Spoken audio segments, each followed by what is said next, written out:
Morning guys. तो सुबह सुबह घर पूरी तरीके से क्लीन हो चुका है और बाय द वे आज मौसम बहुत ही अच्छा है क्योंकि आज सुबह से बहुत बारिश हुई थी तो मौसम बहुत ही खिल गया है। एकदम सुंदर सा मौसम हो रहा है जो कि मुझे और आई एम श्योर आप सबको बहुत पसंद होगा। इसी वजह से मेरे प्लांट्स भी खिल गए हैं। जब बारिश होती है ना तो प्लांट्स में ना जान आ जाती है एक। आजकल इनमें भी मुझे कम पानी देना पड़ रहा है। ओह, उसमें एक फ्लावर भी आया। यस। तो आंटी अभी जस्ट क्लीन करके गई हैं। किचन भी क्लीन ही है लगभग। तो अभी बस मुझे ब्रेकफास्ट रेडी करना है।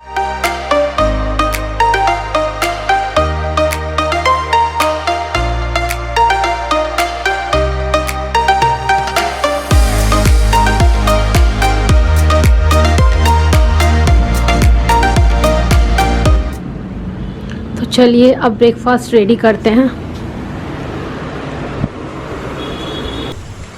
तो अभी मैं प्रशांत के लिए बना रही हूँ ब्रेकफास्ट और ब्रेकफास्ट में आज मैं बना रही हूँ wheat flour spicy pancake.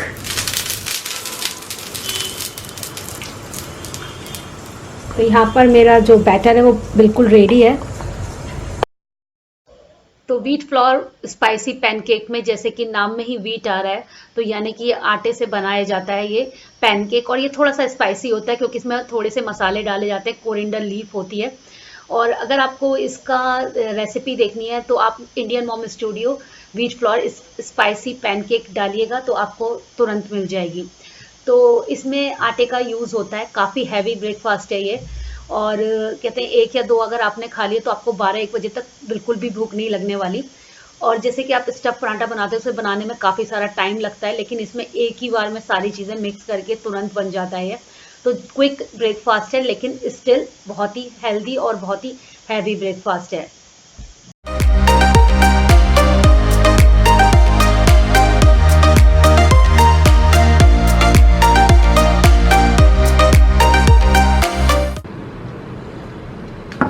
Wow, what is it? Dosa?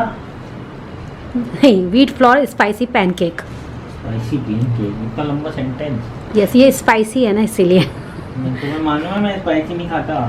तो इसमें कौन सा मैंने वो डाला है, मत क्या? परेशान हो, खा लो, कुछ नहीं होगा। अच्छा, पैनकेक है ये? अलग सी चीज़ है ये तो। कुछ खा के देखो ना। नहीं, मैं पहले भी बना चुकी हूँ, आप बहुत बार खा चुके हो। भूल गए होगे आप, लेकिन काफ़ी टाइम बाद बनाया ना तो इसलिए याद नहीं आ रहा है आपको। Hi all, good morning. तो अभी जस्ट शावर लिया है और उसके बाद थोड़ा सा हल्का सा स्किन केयर करती हूँ।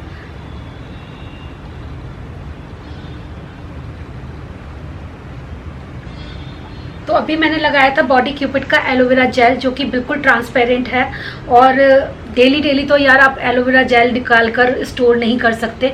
तो ये जो है काफ़ी प्योर है और क्या कहते हैं 90% प्योर जेल है, इसके ऊपर लिखा हुआ भी है। और मैं तो इसे कम से कम 1 मंथ से यूज़ कर रही हूँ और मुझे अच्छा लगता है। जैसे मैं नहा कर आई उसके बाद बस खाली ये जेल लगा लेती हूँ तो स्किन जो है पूरे दिन मॉइस्चराइज रहती है और चिपचिपी भी नहीं लग रही है इसको लगाने के बाद। अच्छी बात ये है। और एक मेरा फेवरेट जो चीज़ है वो आपको सबको पता है, वो है काजल। तो सेकंड चीज़ वो मैं लगाती हूँ। बहुत ही सिंपल सा स्किन केयर है मेरा मॉर्निंग का।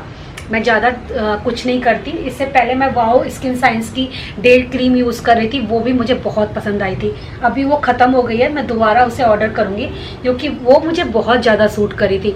विंटर के टाइम पर मैंने उसको कम से कम 5 to 6 मंथ लगातार लगाया है और वो बहुत अच्छे से काम कर रही थी मेरी स्किन में।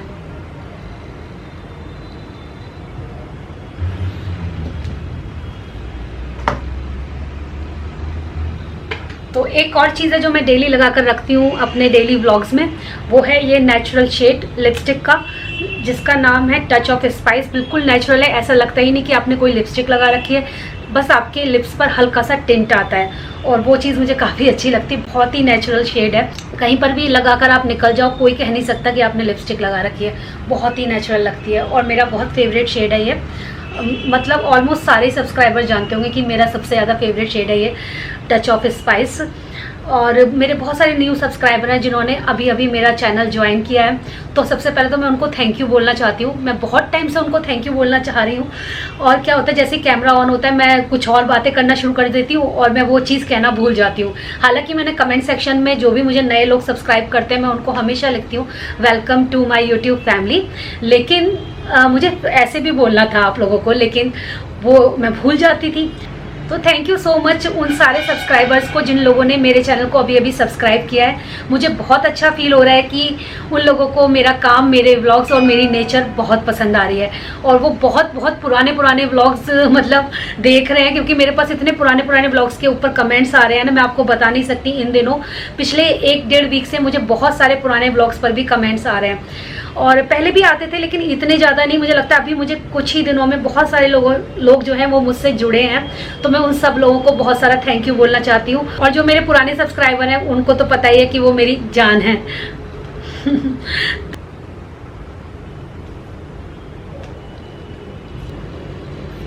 तो ये मैंने शेड लगा लिया, कितना नेचुरल लग रहा है ना। तो ये इतना ही नेचुरल लगता है, आप इसे थोड़ा और लाइट लगाओगे तो और ज़्यादा नेचुरल लगेगा। अभी मैंने थोड़ा सा ज़्यादा लगाया है, 1-2 बार एप्लीकेशन की है। वैसे ये काफ़ी अच्छा शेड है, मतलब इसकी पिगमेंटेशन काफ़ी अच्छी है।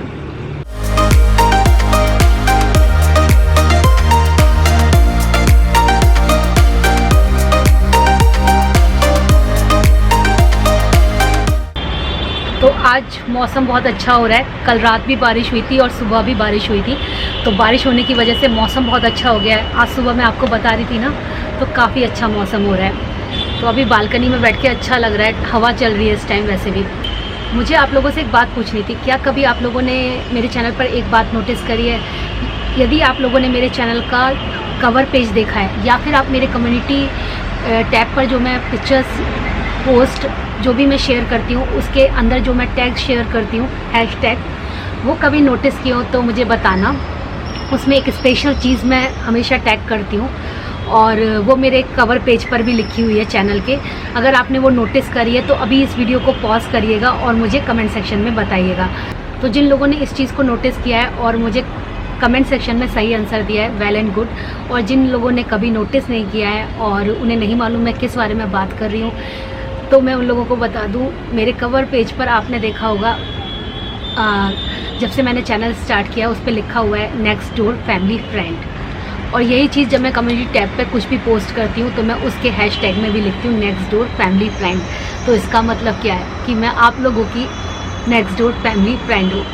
तो मैं अपने आप को वैसे ही समझती हूँ, तो मैं समझ सकती हूँ कि आप लोग भी मुझे वैसे ही समझते होंगे कि मैं आप लोगों की बिल्कुल नेबर में जो फ्रेंड नहीं रहते हैं बिल्कुल वैसे ही हूँ। तो इसीलिए जैसे उनके घर में जो कुछ चलता रहता है और ऐसे ही मेरे घर में भी सब कुछ वही चलता रहता है, और आप लोगों के साथ मैं वो चीज़ रिकॉर्ड करके बस शेयर करती हूँ, यही अंतर है बस। तो ये है हम लोगों का क्या कहते हैं रिश्ता। कभी सोचते हैं ना कि सब्सक्राइबर्स और मेरा मतलब रीमा का, इंडियन मॉम स्टूडियो का बीच का क्या रिश्ता है, तो वो है नेक्स्ट डोर फैमिली फ्रेंड वाला रिश्ता। कैसा लगा आपको ये रिश्ता मुझे कमेंट सेक्शन में बताना।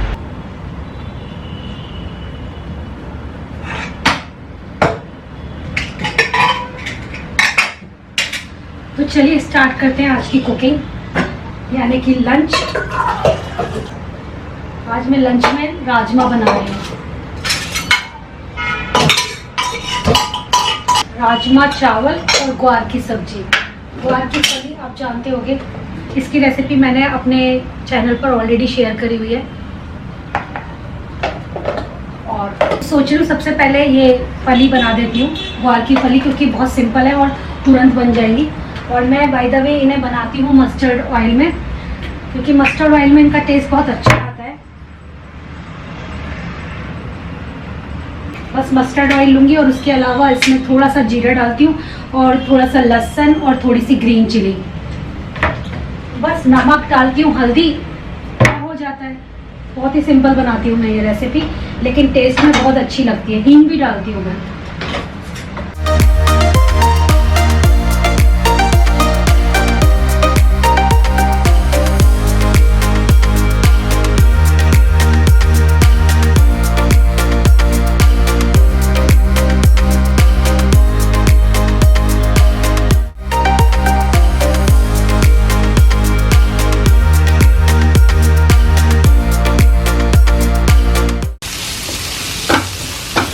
तो ये बीन्स ऑलरेडी बॉइल्ड है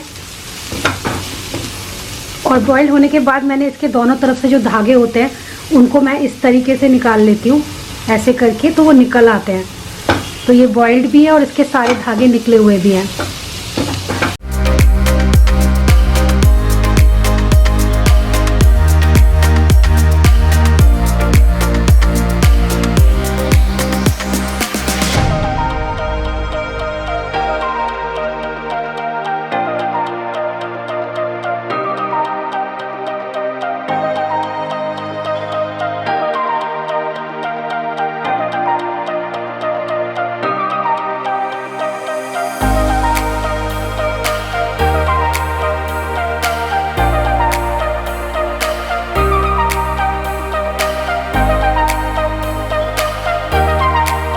तो यहाँ पर रिफाइंड में मैंने सबसे पहले जीरा डाला और फिर मैंने इसमें एक ग्रीन चिली डाली और फिर मैंने इसमें 2 छोटी प्याज मिक्सी में पीस कर इसमें ऐड कर दिए।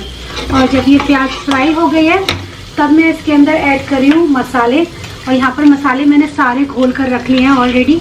तो इसके अंदर है 2 चम्मच धनिया पाउडर, 1 चम्मच कश्मीरी लाल मिर्च, आधे से भी बहुत कम चम्मच मैंने लिए इसमें हल्दी और बहुत थोड़ा सा गरम मसाला और नमक है इसके अंदर। और बस हाँ, यही चीज़ें हैं। और हाँ, 2 चम्मच मैंने लिए राजमा मसाला।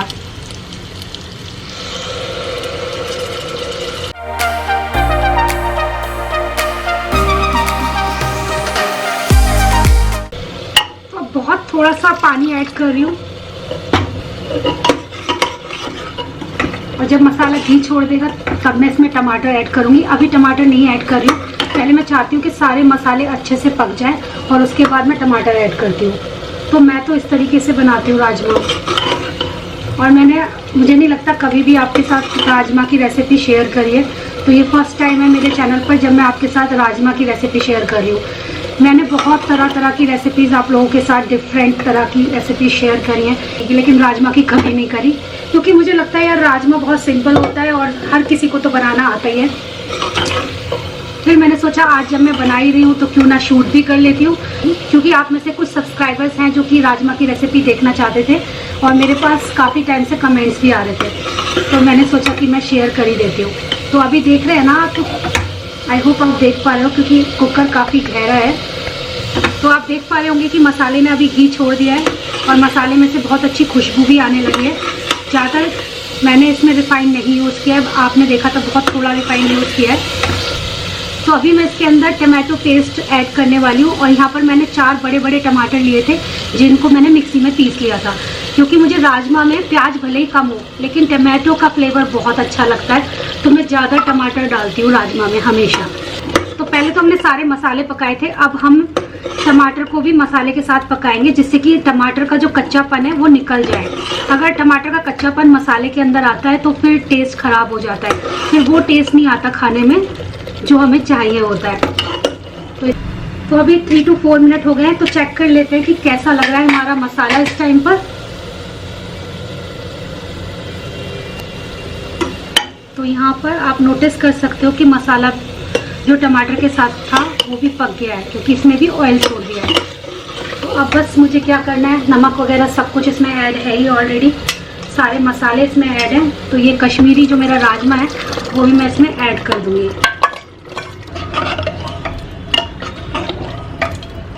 अब थोड़ा सा पानी ऐड करके इसको 2 और 3 विसल और लगाऊंगी मैं। राजमा हालांकि बॉइल्ड है लेकिन फिर भी मुझे 2-3 विसल इसलिए लगाने जिससे कि मसाला राजमा के साथ अच्छे से मिक्स हो जाए। और इस टाइम पे थोड़ा सा राजमा जो है उसको मैं चमचे की हेल्प से हल्का सा मैश कर रही हूँ।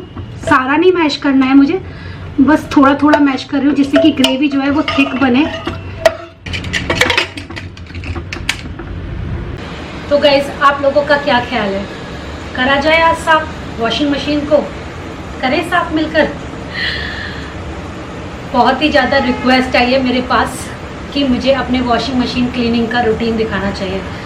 सच पूछो तो मैंने खुद 4 मंथ से अपनी वॉशिंग मशीन क्लीन नहीं करी है, जो कि बहुत ही बैड थिंग है। आप ऐसा मत करिएगा, वॉशिंग मशीन क्लीन होना बहुत ज़्यादा ज़रूरी है। इसको एवरी मंथ आप क्लीन करो तो बहुत ज़्यादा बेटर रहेगा। एक तो मैंने 4 मंथ से क्लीन नहीं करी है, ऊपर से इसका जो कवर था पहले वाला वो फट गया था, जिसकी वजह से इस वॉशिंग मशीन में बहुत सारी मिट्टी और बहुत सारी धूल है। और इतनी सारी मिट्टी और धूल के बावजूद ये अभी तक साफ़ नहीं हुई है। तो अब इसका टाइम आ चुका है, सर पे दुपट्टा बांध के इसको साफ़ करना स्टार्ट करना चाहिए।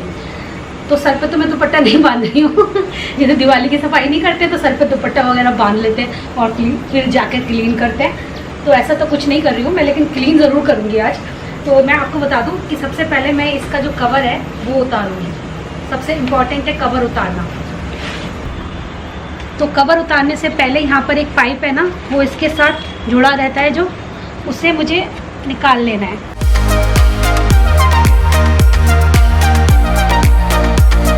तो जहाँ से पानी आता है वॉशिंग मशीन में वो पाइप मैंने हटा दिया है।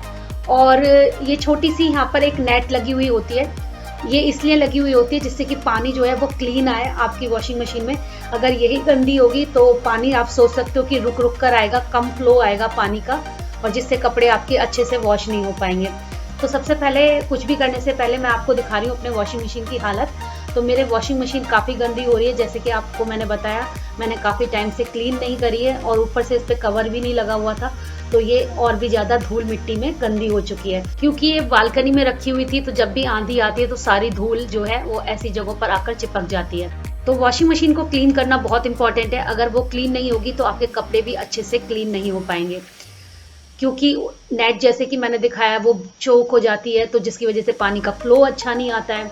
इसके अलावा इसमें बैक्टीरिया भी पनपने लगते हैं और जर्म्स भी आ जाते हैं, जिसकी वजह से आपके कपड़ों में भी एक अजीब सी स्मेल आएगी, चाहे आप कितने भी अच्छे डिटर्जेंट से क्यों ना वॉश करो। तो पीछे भी इसमें बहुत सारी डस्ट है और आगे भी इसमें डस्ट थी। तो सबसे पहले तो मैं एक कहते हैं लिक्विड बनाकर तैयार कर रही हूँ, जिसमें मैं 2 चम्मच ले रही हूँ खाने वाला सोडा और उसमें 1 ढक्कन के करीब मैं डालने वाली हूँ वाइट विनेगर, और इन दोनों को मिलाकर मैं एक लिक्विड तैयार करूँगी। और इसकी हेल्प से अब मैं अपनी जितनी भी चीज़ें हैं उन्हें क्लीन करूँगी। तो वॉशिंग मशीन को क्लीन करने से पहले आप प्लग ज़रूर निकाल लें। अभी मैंने ये जो लिक्विड बनाकर तैयार किया है, इसमें वो जो नेट थी वो मैंने थोड़ी देर के लिए भिगो दी है और उसके बाद मैं ब्रश की हेल्प से इसे क्लीन करूँगी। तो मैंने देखा जब मैंने इसे ब्रश की हेल्प से क्लीन किया तो उसमें बहुत सारी डर्ट थी, बहुत सारी। तो ब्रश से क्लीन करने के बाद मैंने इसे पानी से वॉश कर दिया है। तो अब आप देख सकते हो कि ये कितना चमक गया है।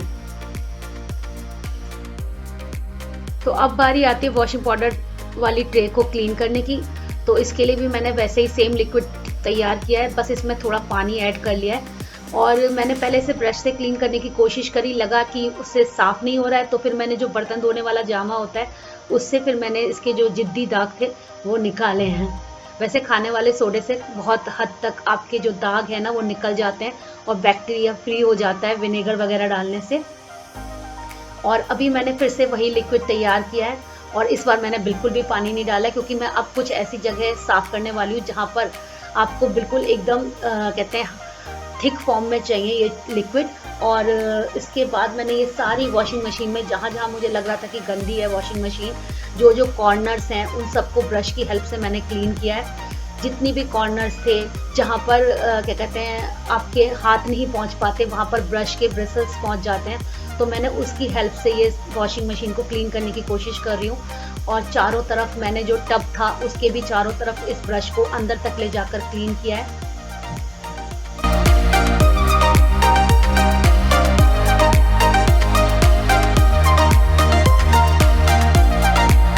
वॉशिंग मशीन में कुछ ऐसे भी हिस्से हैं जहाँ पर आपके ब्रश के ब्रिसल्स भी नहीं जा पाते हैं, तो उसके लिए मैंने एक जुगाड़ निकाला और मैंने क्या किया कि जो आपके ब्रश का नीचे वाला हिस्सा है उस पर मैंने कपड़ा लगा दिया और बहुत ही पतला तरीके से कपड़ा लगाया और फिर उसको मैं वो उन कॉर्नर्स में फंसा कर क्लीन कर रही हूँ। तो इससे अच्छे से क्लीन हो गया था। आप चाहो तो छोटे ब्रश नहीं आते हैं जो बोतल वगैरह क्लीन करने के होते हैं, आप उससे भी क्लीन कर सकते हो। अब आता है वॉशिंग मशीन का मेन पार्ट, यानी कि ये जो नेट यहाँ पर लगी रहती है, आई डोंट नो इसका एग्जैक्ट नाम क्या है, लेकिन इसको साफ करना बहुत ज़रूरी है क्योंकि सबसे ज़्यादा गंदगी इसी में जाकर फंसती है। इसे एवरी 15 डेज़ बाद आपको क्लीन करना ही चाहिए। मैं भी इसे क्लीन करती रहती हूँ एवरी 15 डेज़ में, लेकिन तब भी ये बहुत जल्दी गंदा होता है। तो जब भी आपके पानी गंदा आ रहा हो या फिर आपके कपड़ों में गंदगी हो, सबसे ज़्यादा इसी पर आकर चिपकती है वो। और जब इसके सारे छेद ब्लॉक हो जाएंगे तो क्या आपके कपड़े साफ़ हो पाएंगे? नहीं। तो इसको क्लीन करना बहुत ज़रूरी है। आपको देख के लग रहा होगा कि मैंने कब से साफ़ नहीं किया है, मैं मशीन भले ही मेरी लेट साफ़ हो, लेकिन ये मैं साफ़ करती रहती हूँ और फिर भी इसमें इतनी ही डस्ट मुझे हमेशा मिलती है। तो इससे ये भी पता चलता है कि पानी कितना गंदा आता है। तो इसको भी मैंने पहले काफ़ी देर मैंने डिबो कर रखा था उसी विनेगर में और खाने वाले सोडा में, और उसके बाद मैंने ब्रश से क्लीन किया। फिर जहाँ पर ये लगा हुआ था फिर मैंने उस जगह को भी ब्रश से अच्छे से क्लीन किया है, जिससे कि सारे बैक्टीरियाज जो हैं वो मर जाएं। तो वॉशिंग मशीन के अंदर जितनी भी जगह थी सब जगह मैंने वो खाने वाला सोडा और विनेगर वाला जो लिक्विड था वो डालकर अच्छे से क्लीन कर दिया है। तो अब मैं इसे साफ पानी से वॉशिंग मशीन को अंदर से क्लीन कर रही हूँ।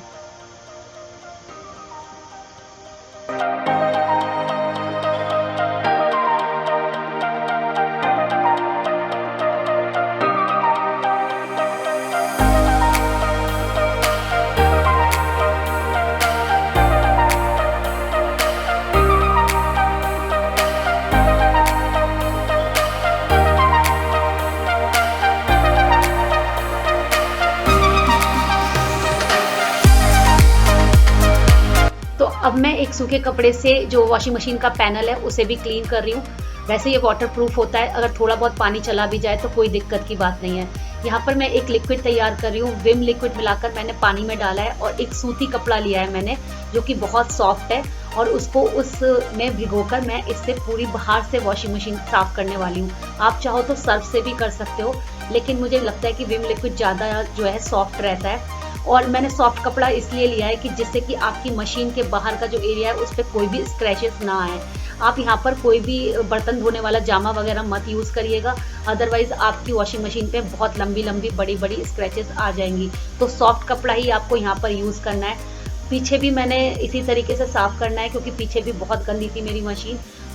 इसके बाद मैंने एक धुला हुआ कपड़ा लेकर पूरी वॉशिंग मशीन को फिर अच्छे से क्लीन कर लिया है, और सारा सर्फ यहाँ पर आप देख सकते हो कि निकल गया है। इसके बाद मैंने एक ड्राई टॉवल लिया है, इसकी हेल्प से पूरी वॉशिंग मशीन को मैं अच्छे से पोंछ रही हूँ। पूरे अच्छे से मुझे ड्राई कर देनी है वॉशिंग मशीन को। आप थोड़ी देर इस टाइम पर वॉशिंग मशीन को छोड़ भी सकते हैं, जिससे कि वो नेचुरल ड्राई हो जाए। और यहाँ पर आप देख सकते हो कि वो जो नेट मैंने निकाल कर साफ करी थी वो कितनी चमक गई है। तो अब मैंने इसे वापस लगा देना है वहीं पर जहाँ से मैंने ये निकाली थी। तो अब हमारी वॉशिंग मशीन बाहर से भी पूरी तरीके से क्लीन हो गई है, अंदर से भी मैंने सारे कॉर्नर्स क्लीन कर लिए हैं। बस एक चीज़ बची है, वो है टब। वो सबसे लास्ट में मैं क्लीन करूँगी, उसका भी तरीका आपके साथ शेयर करूँगी अभी। तो यहाँ पर आप देख लो कि वॉशिंग मशीन पूरी अच्छे से चमक गई है। वॉशिंग मशीन ड्राई हो चुकी है। अब मैं इस पर कवर चढ़ा रही हूँ, और कवर चढ़ाने के बाद मैं वो जो पाइप जिससे पानी आता है उसे भी मैंने क्लीन कर लिया है। ये जो नेट थी वो वापस मैंने प्लेस पर लगा दी है। तो वॉशिंग मशीन क्लीनिंग का जो सबसे लास्ट स्टेप है वो है टब क्लीनिंग का, जहाँ पर आप कपड़े डालकर वॉश करते हो। अब मैं उस टब को क्लीन करने वाली हूँ। उस टब को क्लीन करने के लिए मैंने पानी डाल दिया है ऑलरेडी, और उसमें वॉशिंग पाउडर डाला है और साथ में खाने वाला सोडा। दोनों को मिलाकर मैं अब इस टब को चला दूंगी। और इसके लिए मैंने स्टार्ट बटन पहले दबाया, फिर उसके बाद मैंने प्रोग्राम सेलेक्ट किया, और इसके अंदर एक खास फीचर है टब क्लीन वाला, तो वो मैंने प्रेस करके इसको सेलेक्ट कर लिया है। तो बस अब इसे चलाकर मुझे 10 to 15 मिनट के लिए छोड़ देना है। तो इसके बाद ये टब भी अच्छे से क्लीन हो जाएगा, जितने भी जर्म्स हैं, बैक्टीरियाज हैं, वो मर जाएंगे, जिससे आपके कपड़े जो है उनमें से स्मेल नहीं आएगी और वो क्लीन एंड क्लियर लगेंगे आपके कपड़े भी। तो अब हमारी वॉशिंग मशीन पूरी तरीके से क्लीन हो गई है और अब बहुत अच्छा लग रहा है, मतलब अब आ रहा है मज़ा वॉशिंग मशीन को देखने के बाद। बस अब एक लास्ट स्टेप बचा था, जो कि मैंने अभी वो भी कर दिया है, खाने वाला सोडा, और इसमें मैंने सर्फ डालकर इसका जो टब क्लीनर वाला फीचर था वो चला दिया है। तो अब अंदर से टब पूरी तरीके से क्लीन हो जाएगा।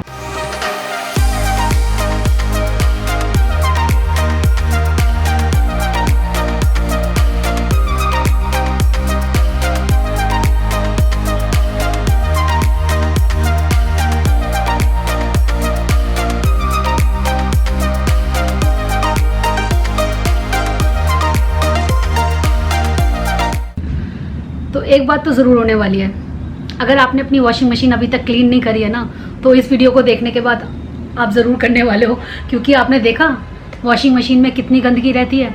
अगर हम वॉशिंग मशीन को क्लीन नहीं करेंगे ना, तो वही सारे जर्म्स हमारे कपड़ों में भी जाएंगे, बैक्टीरिया डेवलप होंगे, कपड़ों में से धुलने के बाद भी एक अजीब सी स्मेल रह जाएगी। तो ये सब होता है मशीन क्लीन ना करने से। तो मशीन क्लीन करना मतलब बहुत ही इंपॉर्टेंट है। और ये जो लापरवाही मैंने करी है, जो मैंने इतने दिन में क्लीन करी है, आगे से नहीं करूँगी, जल्दी जल्दी करा करूँगी क्लीन, जैसे कि मैं पहले करती थी मंथ में एक बार। इस बार थोड़ा लेट हो गया है, मुझे लगता है मैं बहुत सारे कामों में इन्वॉल्व हो गई थी, जिसकी वजह से मैंने इस चीज़ पे ध्यान नहीं दिया। लेकिन वो कहते हैं ना, देर आए पर दुरुस्त आए, तो मैंने टाइम रहते हुए मशीन को क्लीन कर लिया। अभी बिल्कुल चमक चुकी है, ऐसा लग रहा है जैसे अभी नई खरीदी है। तो मशीन तो क्लीन हो गई है। मैं भी बहुत बुरी तरह से थक गई हूँ, तो सोच रही हूँ थोड़ी देर रेस्ट कर लेती हूँ। और आज का व्लॉग बस इतना ही था, और उम्मीद करती हूँ कि आज का व्लॉग आपको अच्छा लगा होगा। और आज जो मैंने वॉशिंग मशीन क्लीनिंग की जो टिप्स और ट्रिक्स आपके साथ शेयर करी हैं, होपफुली वो आपके लिए हेल्पफुल होंगी।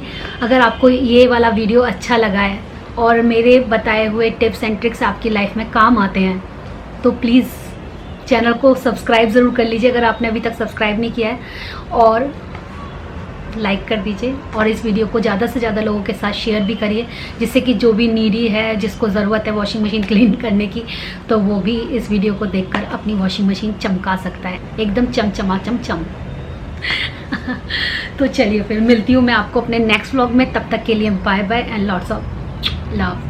और सोडा वाटर से ना मेरे हाथ थोड़े से ऐसे हो गए हैं, तो अगर आपके भी हाथ ऐसे हो जाए तो खूब सारा मॉइस्चराइज़र लगाइएगा 2 से 3 बार। रात में तो बिल्कुल मत भूलना लगाना, मतलब रात में तो भर के अपने हाथों में मॉइस्चराइज़र लगाना, तभी ये आपके हाथ जो हैं सही रहेंगे। और हो सके तो आप कोई भी मॉइस्चराइज़र में अगर आपको लग रहा है उस मॉइस्चराइज़र से भी आपके हाथ सही नहीं हो रहे हैं, तो उसमें 2 बूंद कोकोनट ऑयल की डालकर तब लगाना, तो और अच्छे से क्या कहते हैं, मॉइस्चराइज हो जाएंगे आपके हाथ। चलिए फिर बाय बाय, लव यू।